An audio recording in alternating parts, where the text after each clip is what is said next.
ಬ್ರಾಹ್ಮಣ ಕನ್ಯೆ.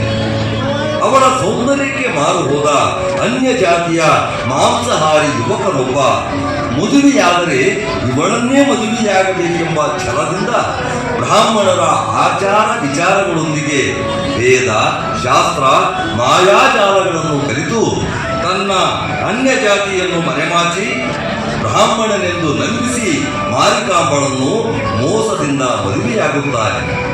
ಕಾಲಾಂತರದಲ್ಲಿ ತನ್ನ ಗಂಡ ಅನ್ಯ ಜಾತಿಯ ಮಾಂಸಾಹಾರಿ ಎಂದು ತಿಳಿದು ಕ್ಷುದ್ರಳಾಗಿ ಇವನು ಬ್ರಾಹ್ಮಣನಲ್ಲ ಅನ್ಯ ಜಾತಿಯವನು, ಸುಳ್ಳು ಹೇಳಿ ನನ್ನನ್ನು ಮದುವೆಯಾಗಿ ಬ್ರಾಹ್ಮಣ ಕುಲದ ಆಚಾರ ವಿಚಾರಗಳಿಗೆ ಅಪಚಾರವೆಸಗಿದ್ದಾನೆ.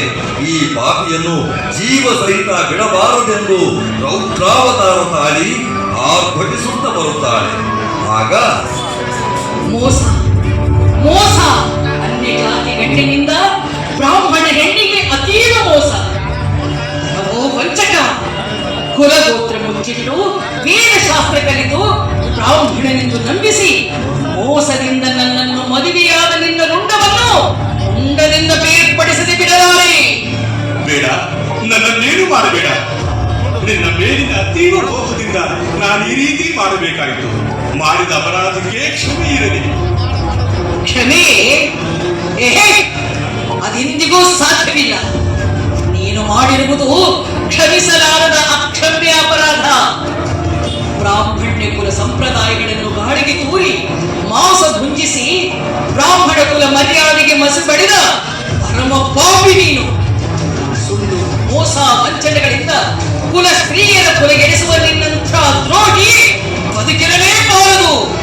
ದುಡುಕಬೇಡ, ವಿಚಾರಿಸು. ಎಷ್ಟಾದರೂ ನಾನು ನಿನ್ನ ಗಂಡ. ಅಲ್ಲ ಅಲ್ಲ ಅಲ್ಲ, ಮನುಕುಲಕ್ಕೆ ದಂಡವಾಗಿ ಭಂಡ ದೇಹ ಹೊತ್ತು ಬಂದಿರುವ ಕೆಟ್ಟ ಪಿಂಡನಿಗೆ ಇಂದು ನಿನ್ನ ರುಂಡ ಚೆಂಡಾಡದೆ ಬಿಡಲಾರೆ.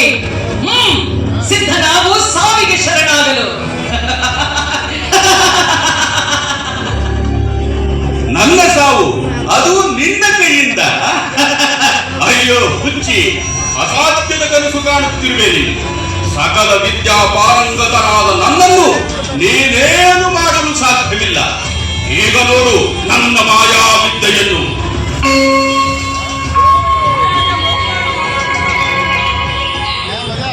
ಎಲ್ಲಿ ಎಲ್ಲಿ ಮಾಯವಾಗಿ ಎಲ್ಲಿ ಅಡಗಿ ಕುಳಿತೀಯೋ ನೀಚ. ನನ್ನ ಮುಂದೆ ನಿನ್ನ ಮಾಯಾ ವಿದ್ಯೆಯ ಆಟ ನಡೆಯಲಾರದು. ಅದಾವ ಪ್ರಾಣಿಯ ದೇಹದಲ್ಲಿ ಅಡಗಿ ಕುಳಿತಿರುವೆಯೋ ಆರೋ